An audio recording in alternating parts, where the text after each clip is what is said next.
মাত্র ২-৩ হাজার টাকায় ব্যবসা শুরু করে লাখপতি বনে গেছেন ফরিদা পারভিন। কাপড়ের রং করে বর্তমানে প্রতি মাসে আয় করেন ৭ থেকে ৮ লাখ টাকা। আমাদের এভারেজে ৬-৭ এরকম আসে আর কি। গত ৪ বছরের তুলনায় আমাদের এবারের ঈদে একদম অন্যরকম সেল হয়েছে। ড্রয়িং করতে পারে না, তাদের জন্য আগে ড্রয়িংটা করে দেওয়া হচ্ছে।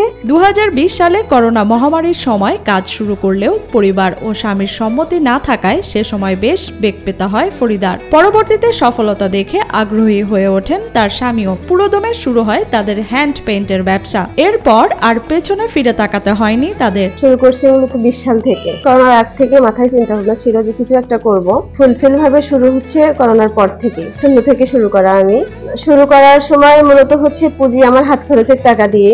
তারপর যখন দেখলাম যে হচ্ছে খুব ভালো রেসপন্স পাচ্ছি, আমার হাজবেন্ড তো সাই ছিল না শুরুর দিকে, হাত খরচেরটা দিয়েই শুরু করছিলাম ২-৩ হাজার টাকা। মাত্র কয়েক হাজার টাকা দিয়ে ঘরের ভেতর ব্যবসা শুরু করলেও বর্তমানে ফরিদার রয়েছে বিশাল এক কারখানা।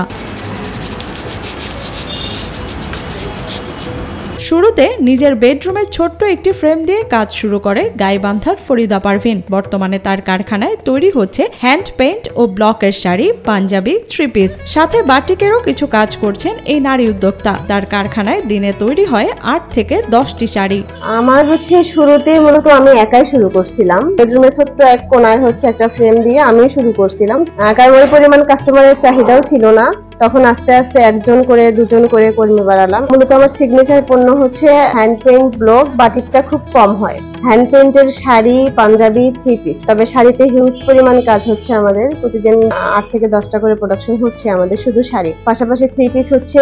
এক সময় ফরিদার সফলতা দেখে চাকরি ছেড়ে স্ত্রীর ব্যবসার কাজে নেমে পড়েছেন স্বামী নাজমুল হুদাও। তো আমি আসলে এটা প্রথমে গুরুত্ব দেই নাই। তার পরবর্তীতে দেখলাম ও নিজের হাত খরচের টাকা দিয়ে যখন বিজনেসটা শুরু করে, ওই সময় কিন্তু মহামারী করোনার পরে আর কি চাকরি আমি ছেড়ে দিই। চাকরি ছেড়ে দেওয়ার পরে ছোট্ট পরিসরে শুরু করা যায় কিনা দেখো, সামান্য কিছু টাকা দিয়ে বিজনেসটা শুরু করি, পাশাপাশি ওর সহযোগিতা হেল্প করি। ফরিদা পারভিনের কারখানায় স্থায়ী ও অস্থায়ী মিলে কর্মসংস্থানের ব্যবস্থা হয়েছে অর্ধশতাধিক নারীর। একই সাথে তার গড়ে তোলা প্রতিষ্ঠানে খণ্ডকালীন কাজ করছেন শিক্ষার্থী থেকে শুরু করে গৃহিণীরাও।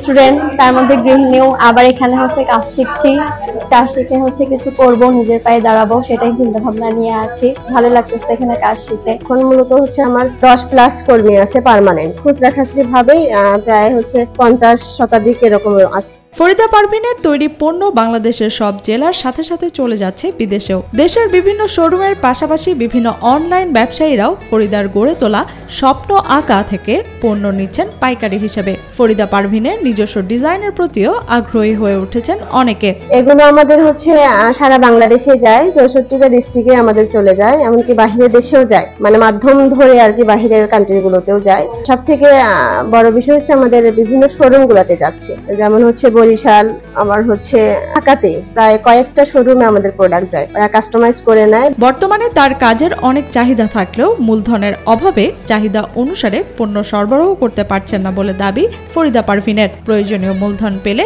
তার এ স্বপ্ন আরো বড় হবে এবং শত শত পরিবারের কর্মসংস্থানের ব্যবস্থা হবে বলে বিশ্বাস তার। মনে হচ্ছে যে এই কারখানা আরো বড় পরিসরে বাড়াতে হবে, কারণ কাস্টমারের চাহিদা যে পরিমাণ, ওই পরিমাণ আমাদের এখানে প্রোডাকশন করতে পারছি না। খুব শীঘ্রই আমাদের বাড়ানোর চিন্তা ভাবনা আছে। ভবিষ্যৎ পরিকল্পনা হচ্ছে এটা পরিসর বাড়াবো। সব থেকে ইচ্ছা যেটা যে আমার এখানে অনেকগুলো কর্মসংস্থান হবে, অনেকগুলো পরিবার চলবে।